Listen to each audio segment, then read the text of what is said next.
پچھلے 1.5-2 سال سے اس پہ بات کرتے رہے، بلکہ مجھے یاد ہے ہماری بڑی ہیٹڈ ڈیبیٹ ہوئی تھی شہباز گل صاحب سے، جب ہم نے یہ کہا تھا کہ اگر کوئی مانگ رہا ہے یہ حق کہ ہمیں پتہ ہونا چاہیے کہ وزیر اعظم یا کیبنٹ نے کتنے تحفے لیے ہیں اور کتنے میں لیے ہیں، تو آپ وہ بتائیں۔ اس وقت وہ کہتے تھے کہ نہیں دوست ممالک سے تعلقات خراب ہو جائیں گے، تو ہم نے یہ بھی کہا کہ آپ دوست ممالک کے نام نہ بتائیں لیکن تحفے بتا دیں اور مالیت بتا دیں اور کتنے پیسے دیے ہیں۔ تو میرے خیال سے اس میں تو کوئی دو رائے نہیں ہے کہ کوئی بھی وزیر اعظم ہو، عمران خان کیوں نہ ہو، ان کو یہ ڈیٹیلز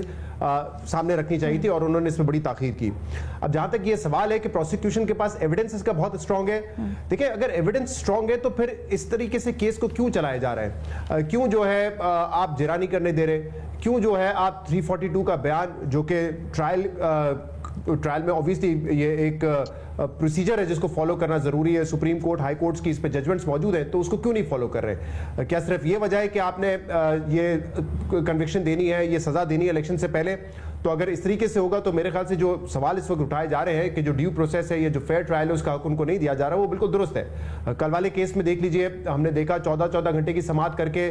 وہ وکلا جن کو کیس کے بارے میں الف بے نہیں پتا تھی، انہوں نے 25 لوگوں کی جرا مکمل کر لی۔ اس سے پہلے ہمایوں دلاور صاحب کے سامنے جب یہ کہا گیا کہ اپنے وٹنس رکھنا چاہتے ہیں تو انہوں نے وٹنس لسٹ کو ہی مسترد کر دیا، اور پھر آپ نے دیکھا کہ اسلام آباد ہائی کورٹ نے سزا فوری طور پہ معطل کر دی۔ آج والے کیس میں نہ 342 کا بیان ریکارڈ کیا گیا اور نہ ہی اس سے پہلے وہ جرا کرنے جائے تو اس کا حق دیا گیا۔ تو میرے خیال سے یہ جو عجلت ہے، جو جلد بازی ہے، اس سے کئی سوالات اٹھتے ہیں۔ ایک تو دیکھیں سوال یہ ہے کہ کیا اتنا مضبوط کیس نہیں ہے جتنا پروسیکیوشن بتا رہی ہے، یا پھر وجہ اس کی یہ ہے کہ آپ نے الیکشن سے پہلے کچھ بھی کر کے جو ہے وہ یہ فیصلے دینے ہیں۔ دیکھیں اس میں، اور میں اس لیے کہہ رہا ہوں پروسیکیوشن کیس کے حوالے سے کیونکہ جج بشیر صاحب جنہوں نے یہ فیصلہ دیا تھا، انہوں نے نواز شریف کو بھی 10 سال کے لیے نااہل کیا تھا۔ اس فیصلے میں کچھ ایسی بیسک خامیاں اور لوپ ہولز تھے جس کی وجہ سے وہ فیصلہ سٹینڈ نہیں کر پایا، اور پہلے ان کی کنوکشن، پہلے جو ان کی سزا سسپینڈ ہوئی، بعد میں فیصلہ ہی ختم ہو گیا اور وہ بری ہو گئے۔ اس میں کیا معاملہ تھا؟ جو ایون فیلڈ کیس میں جج بشیر صاحب نے سزا دی تھی، انہوں نے کہا تھا ایسٹ بیونڈ مین ہے، لیکن جو فیصلہ تھا اس میں نہ ایون فیلڈ اپارٹمنٹ کی جو قیمت تھی اس کا تعین کیا گیا، نہ نواز شریف صاحب کی اس وقت تنخواہ یا آمدنی کتنی تھی اس کا تعین کیا گیا، اور یہ ایک بیسس تھی جو کہ انہوں نے کور نہیں کی تھی اور اس پہ فیصلہ اڑ گیا۔ تو اب یہ تو جب ڈیٹیل سامنے آئیں گی فیصلہ کہ کتنے مالیت کے تحفے تھے جو پروسیکیوشن ثابت کر سکی ہے کہ وہ انہوں نے ڈکلیئر نہیں کیے، کتنا انڈر ویلیو کیا گیا ہے، کیا پروسیکیوشن نے خود اس کا تخمینہ لگوایا ہے کہ وہ کتنے کے تھے، کیا باہر جا کے جیسے مثال کے طور پہ کعبہ واچ کی جو مثال دیتے ہیں اس کی تو کوئی پرائس ہی نہیں ہے، تو انہوں نے کہاں سے پرائس لگائی ہوگی پروسیکیوشن نے؟ میرے خیال سے یہ ڈیٹیلز تو اس وقت ہمارے سامنے آئیں گی جب اس کا ایک ڈیٹیلڈ فیصلہ آئے گا۔ فی الحال تو ایسا لگتا ہے کہ ڈیو پروسیس نہیں ہے۔ اور جج بشیر صاحب کے حوالے سے میں آپ کو بتاؤں 20 جنوری کی یہ خبر ہے کہ انہوں نے کہا کہ میری صحت ٹھیک نہیں ہے، 24 مارچ 2024 تک میری ریٹائرمنٹ کا دن ہے، مجھے 2 مہینے کے لیے آپ لیو پہ بھیج دیں، جس سے بظاہر یہ لگتا ہے کہ پورا یہ کیس سننے کے باوجود وہ فیصلہ نہیں دینا چاہ رہے تھے، لیکن شاید ان کی یہ جو عرضی تھی کہ ان کو چھٹی دے دی جائے 2 مہینے کی، وہ قبول نہیں کی گئی۔ میرے خیال سے دیکھیں ہمیں، اور یہ ہم اپنے بڑے سہیل وڑائے صاحب سے سیکھتے بھی ہیں،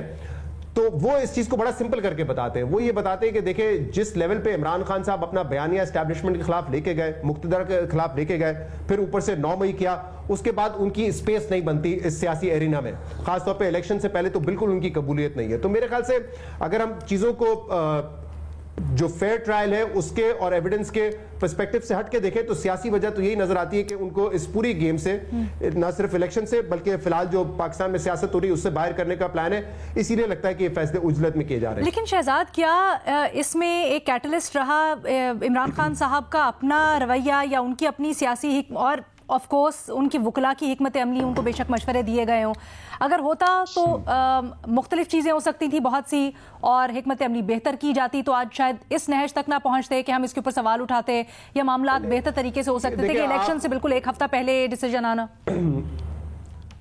علینا آپ اس پہ جتنی بحث کر لیں، نواز شریف نے 2018 کے الیکشن سے پہلے نااہل ہونا تھا، جیل میں ہونا تھا، وہ ہوئے، اب وہ کان ایک طرف سے پکڑتے دوسری طرف سے پکڑتے، فیٹ یہی ہونا تھا، اور مجھے لگتا ہے کہ عمران خان صاحب کا بھی فیٹ یہی ہونا تھا، خاص طور پہ 9 مئی کے بعد جس طرح کی میسیجنگ ہو رہی تھی وہ بڑی کلیئر تھی کہ یہ فیٹ ان کا ہونا ہے، تو وہ کیس کو کس طریقے سے لڑتے کیا کرتے میرے خیال سے یہ بے معنی ہو جاتا ہے۔ جہاں تک دیکھیں کچھ کیسز میں تو ہم نے دیکھا نا، جیسے ہم بات کرتے ہیں فارن فنڈنگ، 7-8 سال معاملے کو لٹکایا گیا، ہمیں پتہ ہے کیوں لٹکایا گیا، کیونکہ اس وقت وہ مقتدر کے رائٹ سائڈ پہ تھے تو انہوں نے کیس لٹکایا۔ لیکن یہاں پہ تو دیکھیں نا، اگر بڑے بڑے یہاں پہ تجزیہ کار یہ بات کر رہے ہیں کہ نہیں ان کیسز میں تو سزا ہونی ہے 8 فروری سے پہلے، تو پھر کوئی بھی شخص ہوگا وہ یہی کوشش کرے گا کہ کیسز میں ڈیلے کریں آپ، اور ڈیلے ٹیکٹکس ہمارے ہوتی ہیں۔ درست یہ بالکل ٹھیک ہے نہیں ہونی چاہیے لیکن ہوتی ہیں, اور خاص طور پہ جب آپ کو یہ نظر آ رہا ہو کہ فیصلہ یہ ہو چکا ہے کہ کچھ بھی ہو آپ کو نااہل کرنا ہے, آپ کو کنوکشن کرنی ہے, آپ کو سزا دینی ہے, تو پھر ہر قانونی ٹیم یہ کوشش کرے گی کہ اس کیس کو جتنا آپ ڈریگ آن کر سکتے کریں, اور میرے خیال سے یہی ان کی کوشش تھی. لیکن آخر میں فیصلہ کیونکہ ہوا تھا کہ 8 فروری سے پہلے سزا دینی ہے تو وہ ہو گیا.